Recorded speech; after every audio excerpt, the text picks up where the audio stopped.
Rattle, rattle, thunder, clatter, boom, boom, boom. Don't worry, call the car expert. Good morning, Albert. How are you? Good morning, guys. Albert, I have a question for you. If indeed we move on from our overmatched head coach in this city, is there a chance that Brian Flores would be a good fit? I know it didn't end well in Miami. They need a bit of a hard ass to come in, and I like that thought. What do you say? He doesn't mean Billy Donovan, by the way. He's talking about Eberflus. Now, is that thought coming from the connection between he and Poles, that they played together? You guys know about that, right? Yes. Connection between him and Poles. B, Right. They need a culture changer, somebody that holds everyone accountable. And I've had players in the room go, Matt's a good guy. He's a smart tactician. He's not a leader of 53 men. I need a leader of 53 men.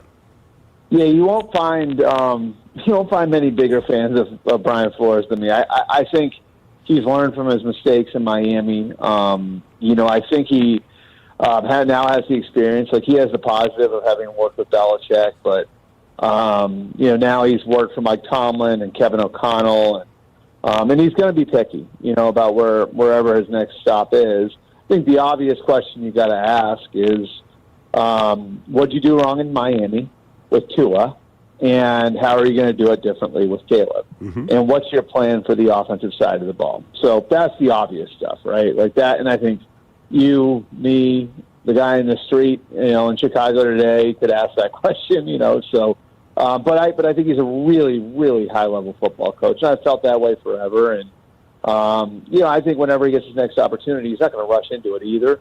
But whenever he gets his next opportunity, he's going to be really, really good. So yeah. I don't mind that thought. I don't think the book's written on Matt Eberflus yet, but like if you are getting yourself there, then yeah, I think that's not a bad thought. Albert, do you believe that the firing of Shane Waldron was justified 9 games into the season? You know what's interesting about it? So I'll give you guys this little nugget. That one of the reasons that Shane Waldron hired Thomas Brown was because, they had a relationship, of course, from Los Angeles, but he really felt like he wanted to kind of stock his offensive staff with different voices. And he felt like, there's a personality difference between the two of them, so it'd be good for the staff to have, like, different types of voices there, right?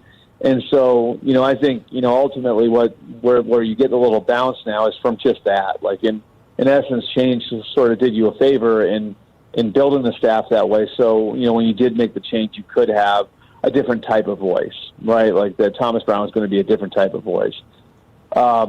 I think they got caught between a rock and a hard place. And I think, like you look at the offense and Caleb's trajectory, a couple of things were at work, right? Like, so number one, he had a long way to go coming from the offense he came from at USC, which is why they did all this stuff aggressively trying to ramp him up early, and the stuff we've talked about going all the way back to the combine. So that's number one. Number two, this is the rock and a hard place thing, right? Like, so they wanted to try to combat that by giving him easy reads, moving him around, getting the ball out of his hands quicker. So they were rolling him out a lot, and they were moving him a lot to try to, hey, here, 1, 2, get the ball out, right? Mm-hmm. Well, like, the problem with that is that sort of negated his playmaking ability. Because if you think about it, what you're doing when you do that is you're cutting half the field off. And so now the defense doesn't have to defend Caleb sideline to sideline. They can kind of pin him in there. And so if that doesn't work, now, like, your second reaction answer is sort of gone, right? So do you keep doing that to get the ball out of his hands quicker, or do you drop him back where he's less functional because of his background? And it's not his fault. He's a smart kid, really football smart from everybody you talk to, and, a hard worker. But, like, he's just not there yet, so I think that's sort of where it is, and I think that happens, these sorts of complications happen with a lot of rookie quarterbacks, and so, you get to that point, and this is like sort of the double-edged sword of having a veteran offense and having guys like DJ Moore and Keenan Allen.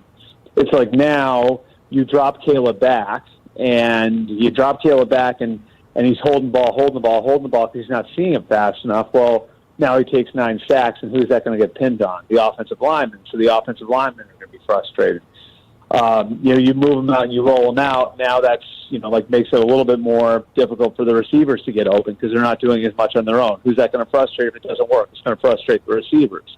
So you had this frustration sort of bubbling up, among the offensive linemen, the receivers, and, some of it was pointed at the coaching staff, of course, and some of it was pointed back at Caleb.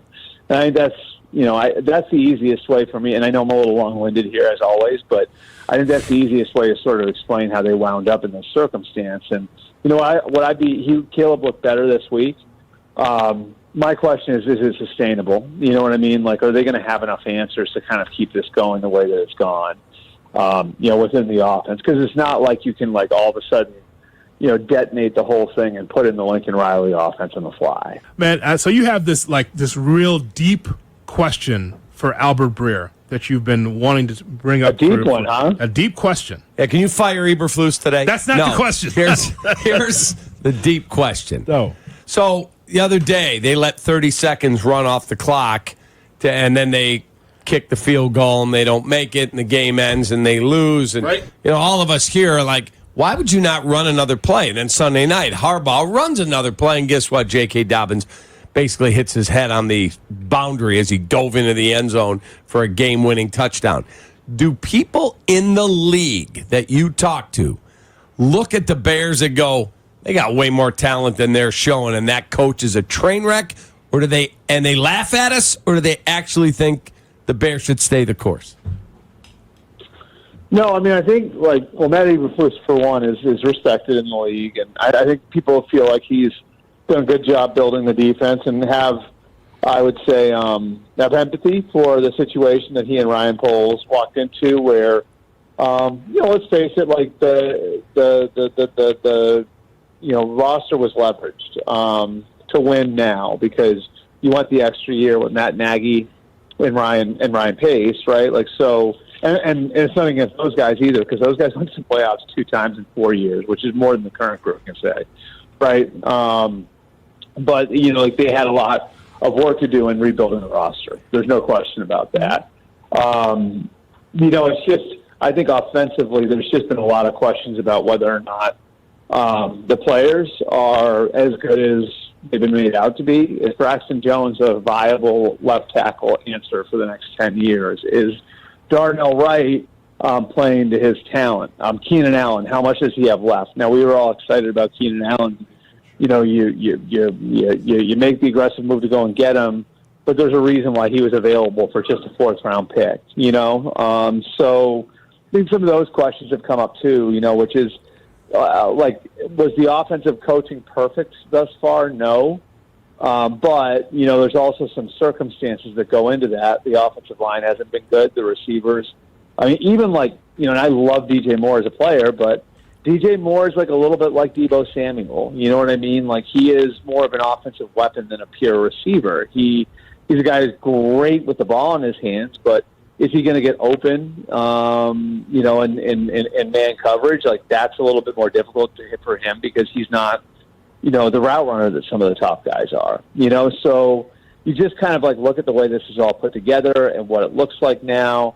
And it's not a simple the coaching staff sucks, get rid of them. There's a lot of different things that I think go into it. So you were the first to tell us, we looked at the NFC North and said, it's going to be a really tough division, but you said, watch out for Minnesota. And then we had a whole topic for an hour after that. Kap and I was like, wait, did Albert say look out for Minnesota? Was he having mimosas for breakfast? What the hell? So now they're 8-2. Why has it been sustainable so far for the Vikings? Because they have a great coaching staff, and because they have a program, and to me, they're, you wish more teams were run this way. But this is what the Rams are. This is what the Niners are. Teams that have won in a sustainable way. This is what the Chiefs are. Everybody wants the best players, right? But I don't know how many teams truly would know what they're looking for at every position, right? It is just defined. We know exactly what we want, and then when we get player X, Y, or Z in here, we're going to have a clear vision for how we're going to get the most out of them. that part of team building, I think in the fantasy football era where everybody, has access to this or that, like looks at, okay, like, well, who's the best player here? Who's the best player there? And how does the whole thing kind of come together? And everybody has their own opinions on that stuff. That whole thing about like how you build a team, I just think that there are teams that do it better than everybody else. And I think so much of it is about having a clear vision, having everybody on the same page, and knowing like, this is what we're looking for in this position. This is how we see this player. This is how this player fits our team. I just think the Vikings have done a really good job of that. So when they go out and they get Sam Darnold and they go out and they get, Jonathan Grenard and Andrew Van Ginkel to replace, to replace Daniil Hunter. When they draft J.J. McCarthy, it's not just like, hey, let's put a good player on our team. There's a real vision for what they're trying to build there, And so I just think it's like sort of the totality of the way they're put together and what they're doing and how they, there's a rhyme and reason to absolutely everything they do. So I didn't think that they were going to come into this. I would not have told you they'd be 8-2 after 10 games. But what I would tell you is I would have told you in July and August, you guys know it because I said it, they're going to be competitive. They're going to be in every game. They're going to be a good team. They're not going to fall off to 4-13. And, I think if you give yourself a chance to be in every game and you're a really well-coached team, then, you see what happens. I think it's played out in a very clear way in Minnesota. Have a wonderful rest of your day. We appreciate you greatly.